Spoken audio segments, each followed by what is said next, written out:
Et que faudrait-il faire? Chercher un protecteur puissant, prendre un patron, et comme un lierre obscur qui circonvient un tronc, et s'en fait un tuteur en lui léchant l'écorce, grimper par ruse au lieu de s'élever par force? Non, merci. Dédier, comme tous ils le font, des vers aux financiers, se changer en bouffon. Dans l'espoir vil de voir, aux lèvres d'un ministre, naître un sourire, enfin, qui ne soit pas sinistre? Non, merci.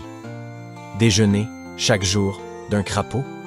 Avoir un ventre usé par la marche? Une peau qui plus vite, à l'endroit des genoux, devient sale. Exécuter des tours de souplesse dorsale? Non, merci. D'une main flatter la chèvre au cou. Cependant que, de l'autre, on arrose le chou, et d'honneur de s'aîner par désir de rhubarbe, avoir son encensoir, toujours dans quelque barbe. Non, merci. Se pousser de giron en giron, devenir un petit grand homme dans un rond, et naviguer, avec des madrigaux pour rame, et dans ses voiles des soupirs de vieilles dames. Non, merci. Chez le bon éditeur de Cercy faire éditer ses vers en payant. Non, merci. S'aller faire nommer pape par les conciles, que dans les cabarets tiennent des imbéciles. Non, merci. Travailler à se construire un nom, sur un sonnet, au lieu d'en faire d'autres.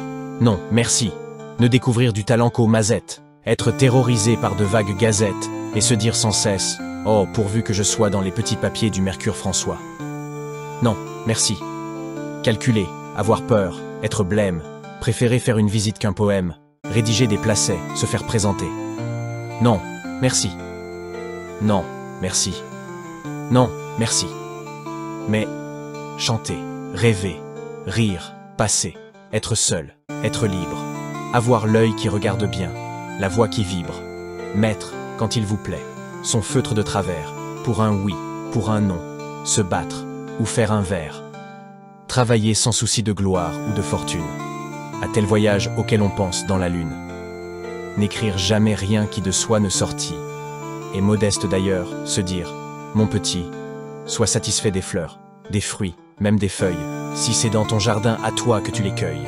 Puis, s'il advient d'un peu triompher, par hasard, ne pas être obligé d'en rien rendre à César, vis-à-vis de soi-même en garder le mérite. Bref, dédaignant d'être le lierre parasite, lors même qu'on n'est pas le chêne ou le tilleul, ne pas monter bien haut peut-être, mais tout seul.